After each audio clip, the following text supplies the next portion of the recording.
And so speaking of the tariffs, obviously it's something I want to get into. I want to, first, I guess, be a little bit fair. Is there can you articulate, I guess, what kind of Trump's economic vision is with these tariffs in the most fair sense before we kind of get to the critiques of it? Yeah, I mean, you have to think about the sort of the different factions that are around Trump. I mean, you got people like Navarro who are just like tariff hawks, right? And you have to start from a premise, as the president does, that sometimes goes, they're ripping us off, right? Well, come on, nobody's forcing you to buy the BMW. You're buying the BMW because the alternative's crap. That's why you want the import, right? So nobody's forcing it in these transactions. But their bigger story here is the following, and this is the one that's kind of generally accepted, and I think the Biden people accepted a version of this as well. The problem is we issue the dollar, and the dollar's great for the world because it provides liquidity and transaction stability for everybody. If you're in Pakistan and you want to buy oil, or let's say gas from Doha, they don't want paid in your weak currency that's going to fluctuate all over the place. They want you to pay in dollars, right? There are more dollars made outside the United States in the so-called euro markets based in London, dollar lending, than is actually made in the United States by the Fed and the Treasury. So the dollar's a global currency. Now, what does that mean? It means that because everybody wants to hold dollars, you can print an unlimited amount of them. And we do in the form of treasuries, and there's never been a failed treasury auction. And what that means is that we get to import whatever we want, what almost setting the price for it.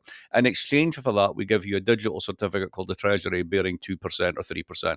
And we've been doing this for years. It's the best deal ever. This is why Walmart exists, right? Problem is this: in 1975, biggest employers in the country were, I think if I remember correctly, Exxon and General Motors and that sort of stuff. Biggest employers in the country now are, let's see, Walmart, Home Depot, and I think Amazon Logistics. We stop making stuff. We start shipping stuff in from somewhere else. And that's a problem, as we found out in the pandemic. It has also deeply scarred parts of the country, this deindustrialization in the Midwest and the Southeast in particular.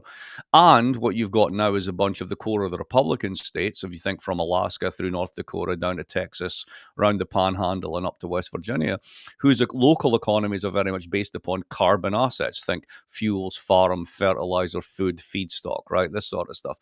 And when they see Biden's green agenda, they're like, whoa, hold on a second, because that means our assets are going to go to zero and we're going to be the next Midwest, and we'd rather not have that happen, right? So if you kind of put all that together, what you've got is a kind of desire to overcome and reindustrialize. Part of that is sort of the payoff to the MAGA base that were the ones that faced the brunt of those costs, if you will. And the one thing they can all agree on is essentially you do this behind tariffs because it's not about the revenue, although that helps in some ways, and we can talk about it. What it's really about is forcing European car manufacturers to make more in the United States. So if you look at today, the final agreement on tariffs, right? These guys are facing really high cut tariffs. When you look at European labor costs and European power costs, and you want to ship that BMW now, makes way more sense to make it in Spartanburg. So that's what this is really about. If there is a core of it, that's what makes sense to me. Now, is there sort of loads of other stuff going on that you go, well, what about this and what about this? Yeah, it's a bit of a sort of kaleidoscope meets like the tumble dryer, but I think that's the core of what's going on.